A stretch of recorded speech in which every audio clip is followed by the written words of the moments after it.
حضرت علی زندگی میں خود کو کبھی کسی انسان کا عادی مت بنانا، کیونکہ انسان بہت خود غرض ہے۔ جب آپ کو پسند کرتا ہے تو آپ کی برائی بھول جاتا ہے، اور جب آپ سے نفرت کرتا ہے تو آپ کی اچھائی بھول جاتا ہے۔ حضرت علی: یہ دنیا بھی کتنی عجیب ہے، ایماندار کو بیوقوف، بے ایمان کو عقل مند اور بے حیا کو خوبصورت کہتی ہے۔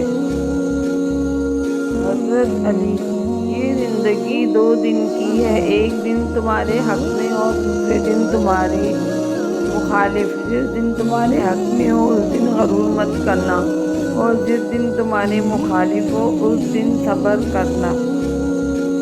حضرت امام رضی اللہ تعالیٰ عنہ نے فرمایا، اگر کوئی تم سے جلتا ہے تو بجائے غصہ ہونے کے ان کی جلن کی قدر کرو، کیونکہ یہی وہ لوگ ہیں جو تمہیں خود سے بہتر سمجھتے ہیں۔ حضرت علی رضی اللہ عنہ تعالیٰ: ساری دنیا کے سارے لوگ تجھے اپنے فائدے کے لیے چاہتے ہیں، صرف تیرا رب ہی ہے جو تجھے تیرے فائدے کے لیے چاہتا ہے۔